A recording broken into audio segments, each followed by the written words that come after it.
que você alimenta esses pensamentos nela. Pode manifestar aí agora. Tudo que você gostaria de saber e que muitos pastores jamais gostariam de lhe falar, de lhe contar. Tá certo?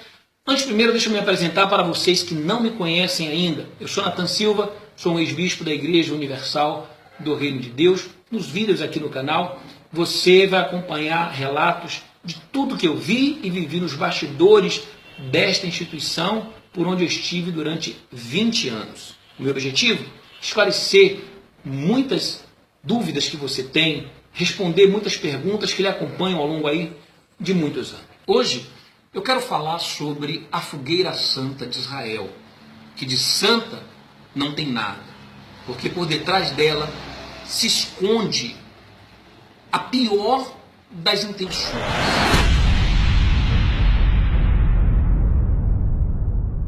Por que esses pastores se empenham tanto em fazer aquela fogueira santa? Porque a eles é prometido, tá? Um prêmio.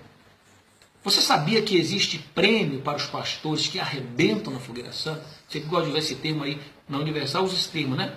Vai arrebentar. Você sabe por que o pastor ele quer arrebentar na fogueira santa de Israel? Ele quer arrebentar porque ele vai ser premiado, ele vai ganhar um prêmio. Então, por exemplo, se ele arrebentar na fogueira santa de Israel, o que vai acontecer com ele? Ele vai ganhar um carro, a igreja vai dar um carro a ele. Se ele já tem um carro, a igreja vai trocar o carro dele. Certo? Se ele arrebentar, ele vai ganhar de prêmio mais um salário de mês. Então, se ele ganha X, ele vai ganhar mais um outro X de prêmio, porque ele arrebentou. Então, ele ganha outro salário. Tá certo? Tá bom? E você ganha o quê? Você ganha o quê? Então é assim que funciona a fogueira santa de Israel.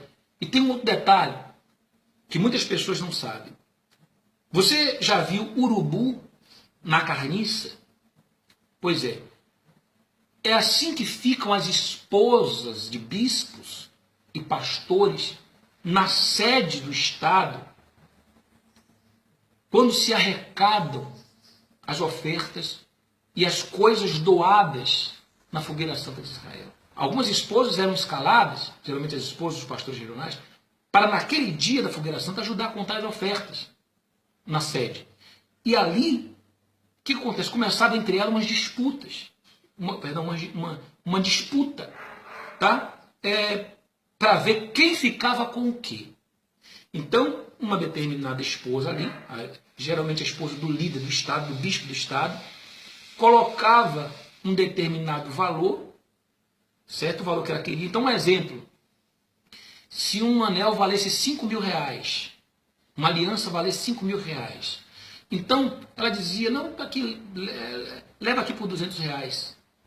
Então, se aquela esposa era amiga dela, então, essa ela levava de graça.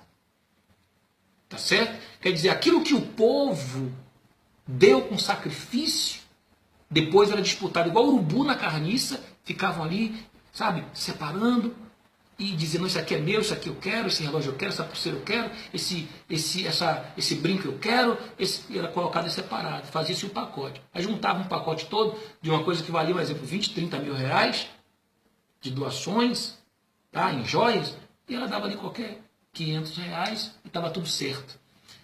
E quantas situações depois houveram de obreiros que viram algo que ele doou no pescoço, no braço de uma esposa de pastor ou de bispo.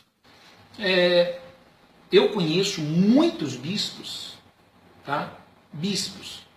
Pastores eu não conheço não, mas bispos que foram acusados, e muitos deles até com provas, tá, de adultério, e que estão lá na Igreja Universal do Reino de Deus, e pasmem, como bispos. Como bispo. Eu conheço bispo que está lá, que ele foi tirado, melhor, ele foi comprovado, tá, que ele adulterou, mas esse bispo, ele era muito amigo, tá, é até hoje, tá, do bispo que cuidava, ou que cuida até hoje, não sei, do Brasil. Mas aí não é só questão de amizade, não. A gente para pensar até que ponto não é rabo preso. Até que ponto não existe algum tipo de negócios escusos entre eles e que um diz, olha, se eu sair, se me tirar, eu denuncio. Se me tirar, eu falo do negócio que nós temos sujo. Porque é uma coisa que a gente não entende. Como é que muitos são tirados, pastores, coitados, que quando alguma denúncia é feita contra eles, são tirados imediatamente. E não só são tirados, mas são colocados em pé na reunião de pastores e bispos, para ele confessar ali o que ele fez diante de todos os pastores e bispos. Então, meu caro, dito pelo mudito, você vai procurar trabalho. Vai procurar trabalho. Você entendeu? Você entendeu, rapaz? Então, pode sair. Quem é o regional dele? Que ele está em Paulista. Desce lá agora com ele, tira e desliga ele, bota na ficha.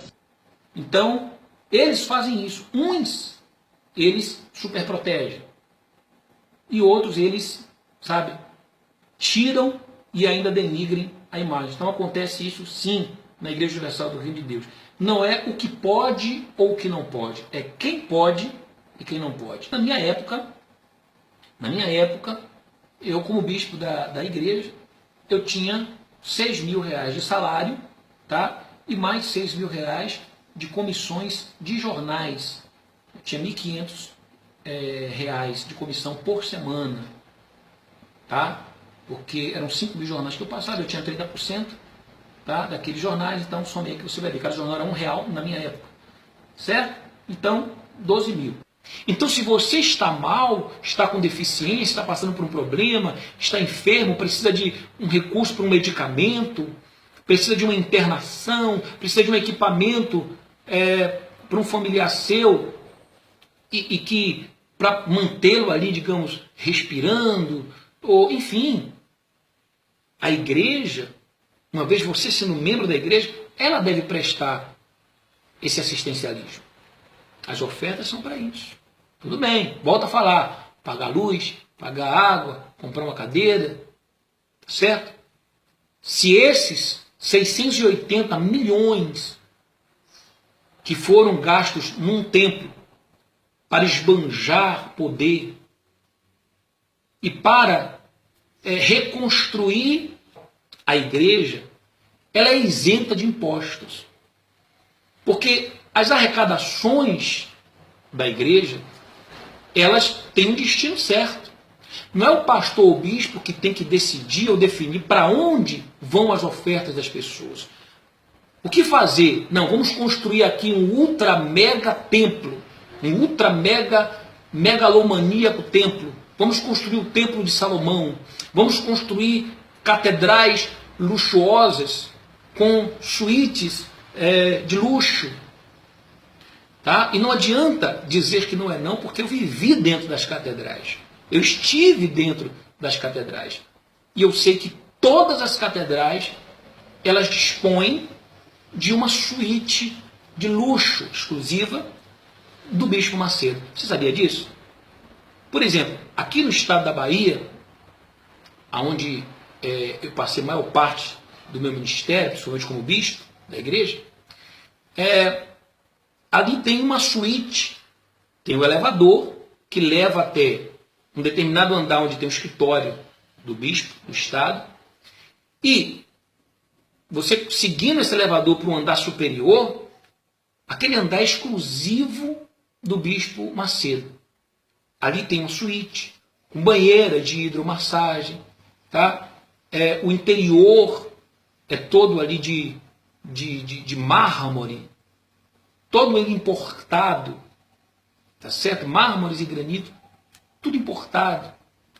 Enfim, tudo de alto luxo, tá? E fica fechado a maior parte do tempo. Só é usado pelo Bispo Macedo quando ele vem. Eu estou falando para que você abra os seus olhos contra essas instituições, é exatamente para você se aproximar de Deus. É exatamente para que você tenha sua salvação. Deixe de ser uma pessoa que foque só no material, cuide mais do seu espiritual, da sua salvação, da sua alma. Sabe por quê? Porque lá no céu, você não vai, meu querido, minha querida, deixa eu pegar aqui esse computador, você não vai chegar lá e apresentar, sabe, as bênçãos para Deus. Olha, Deus, está aqui as bênçãos que eu conquistei lá na Igreja Universal do Reino de Deus. E não.